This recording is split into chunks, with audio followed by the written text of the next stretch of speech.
What if everything you learned in school about human history was wrong? Not just slightly off, completely, fundamentally wrong. Right now, beneath your feet, buried under miles of ice, hidden in jungles. And sitting at the bottom of our oceans, there's evidence of something that shouldn't exist. Something that challenges every textbook, every timeline, and every comfortable belief we hold about our past. And the most disturbing part. Some people don't want you to know about it. Not talking about aliens. Not talking about fantasy. I'm talking about hard evidence that suggests human civilization is thousands of years older than we've been told. And that evidence is sitting right in front of us, hiding in plain sight. Let me show you something that'll make you question everything. In 1994, a German archaeologist named Klaus Schmidt was walking through the Turkish countryside when he stumbled upon something impossible.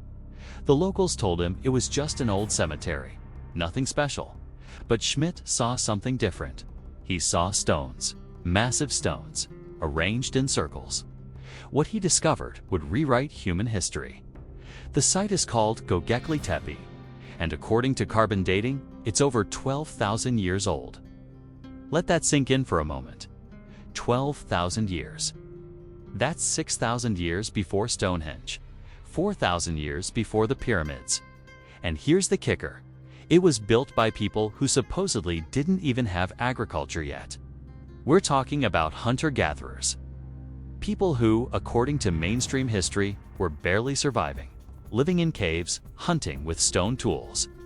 Yet somehow they quarried, carved, transported, and erected stones weighing up to 20 tons. They decorated them with intricate carvings of animals and symbols.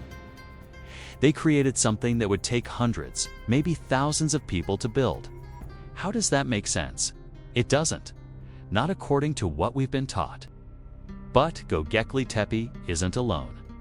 It's just one piece of a much larger puzzle. Let's talk about the Great Pyramid of Giza for a second. You've seen it in pictures. Maybe you've even visited it. But here's what they don't tell you in school. We still have absolutely no idea how it was built. I know what you're thinking. Come on, we know how pyramids were built. Ramps and pulleys and lots of workers. Really? Let me give you some numbers. The Great Pyramid contains approximately 2.3 million stone blocks. Some of these blocks weigh over 80 tons. The entire structure was supposedly built in 20 years during the reign of Pharaoh Khufu. If you do the math, that means workers would have had to quarry, transport, and perfectly place one block every 2.5 minutes, 24 hours a day, 7 days a week, for 20 years straight. And that's not even the crazy part. The precision is what's truly mind-blowing. The base of the Great Pyramid is level 2 within less than an inch across its entire footprint of 13 acres. The sides are aligned to true north with an accuracy of 1/15 of a degree. We're talking about precision that modern construction companies would struggle to achieve with laser-guided equipment. But sure, guys with copper tools and wooden hammers did it. In the dark, by torchlight, you're starting to see the problem here. Now, I'm not saying it was impossible for ancient people to be smart or capable. That's not the point. Ancient humans were just as intelligent as we are. But intelligence and capability are different from technology and knowledge.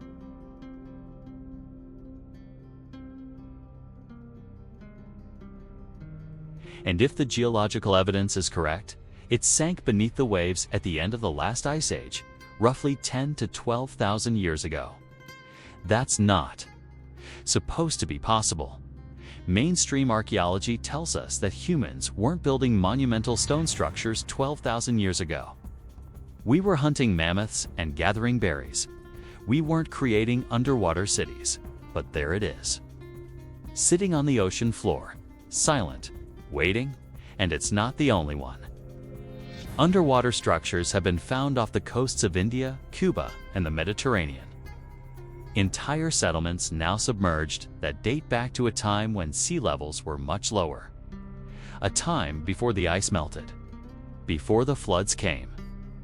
Speaking of floods, let's talk about one of the most persistent stories in human history. Almost every ancient culture on Earth has a flood myth. The Sumerians had it. The Babylonians had it. The Greeks, the Hindus, the Chinese, the Native Americans. Cultures separated by oceans and thousands of miles, with no contact with each other, all telling the same basic story. There was a great flood. It destroyed an advanced civilization.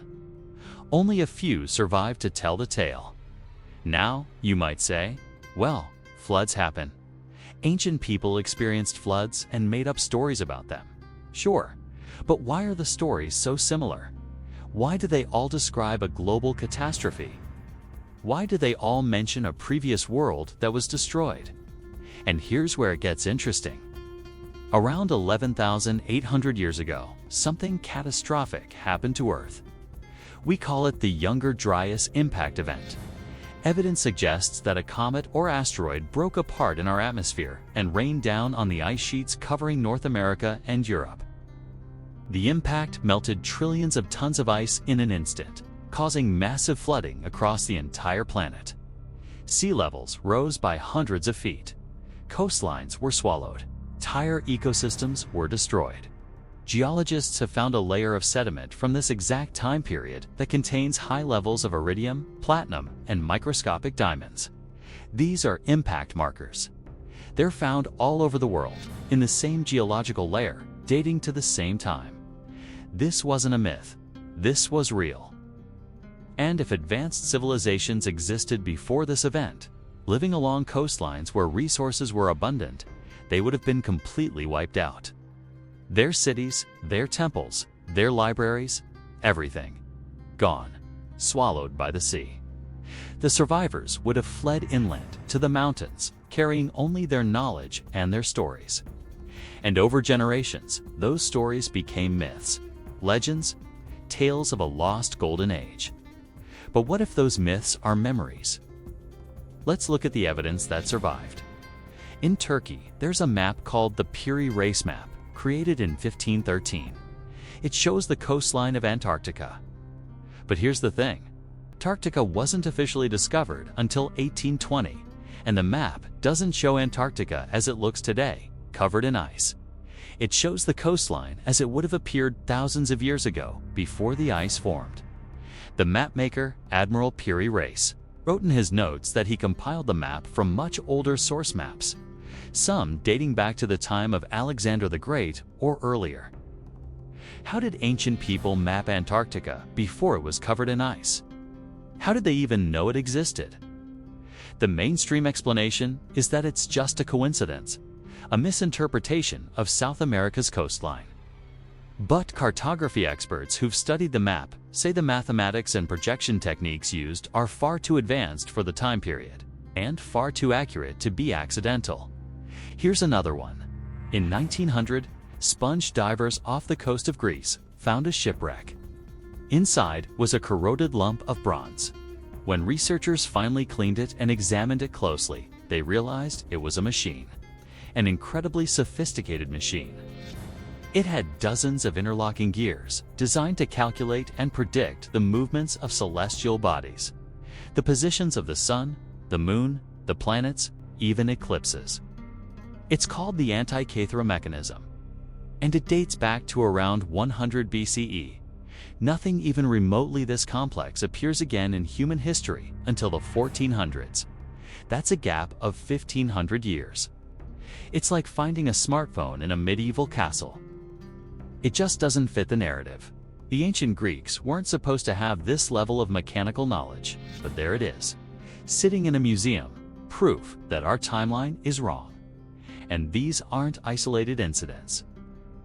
In Egypt, there are granite boxes in the Serapeum of Saqqara that weigh up to 100 tons. They're carved from solid granite, one of the hardest stones on Earth.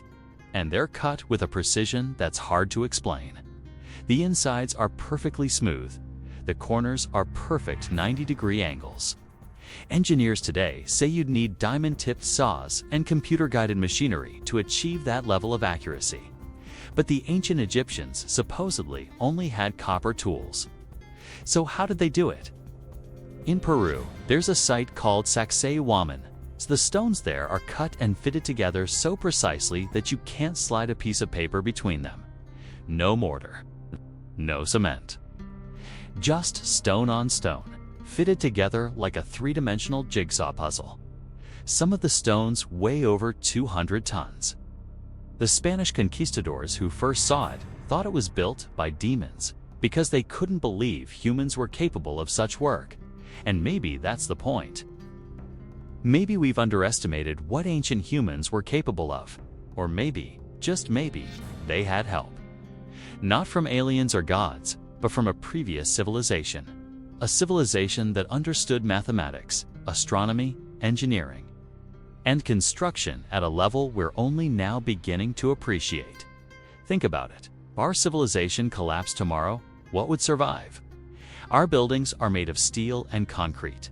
They'd rust and crumble within centuries. Our knowledge is stored digitally. Without electricity, it's gone.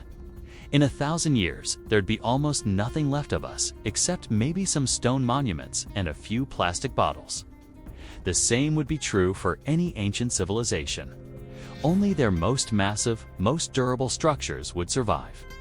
Pyramids, megaliths, stone temples, and we'd look at those structures and wonder who built them and why.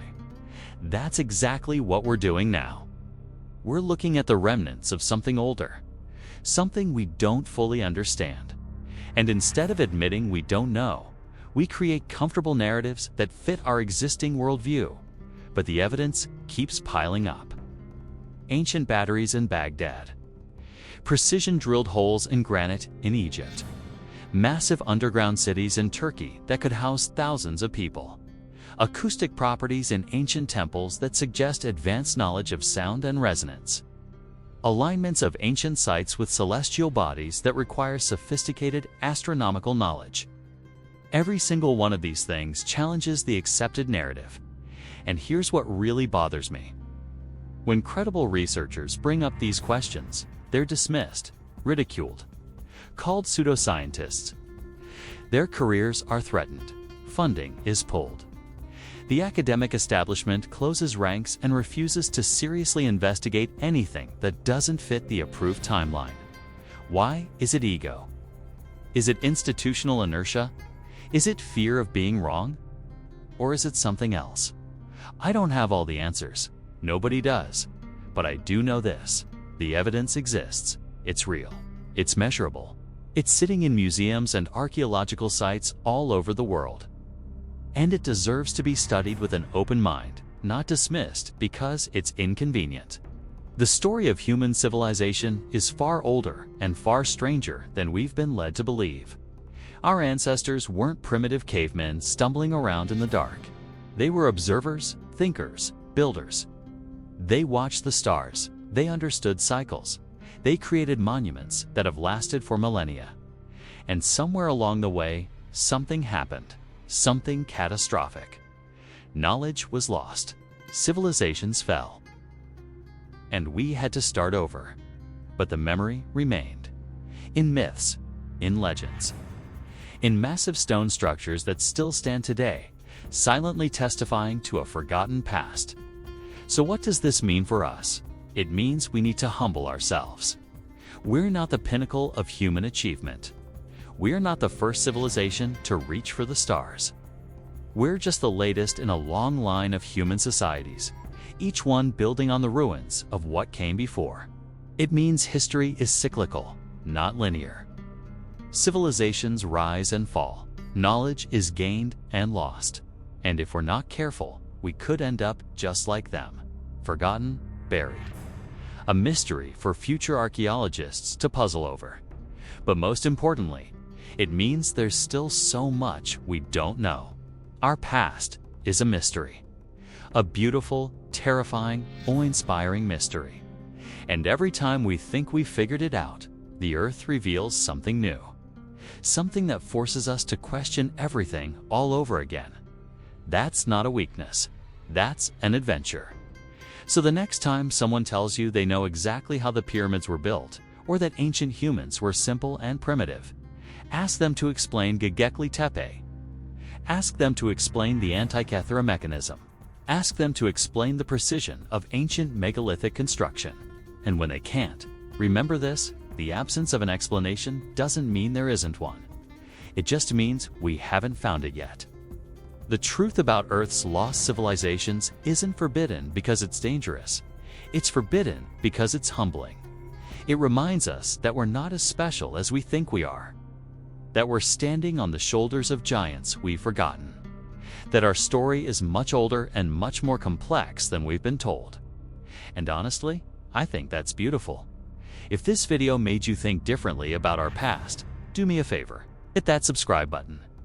Join a community of people who aren't afraid to question the narrative, who want to dig deeper, who understand that the most exciting words in science aren't "I know, but I don't know yet," because the story of human civilization is still being written.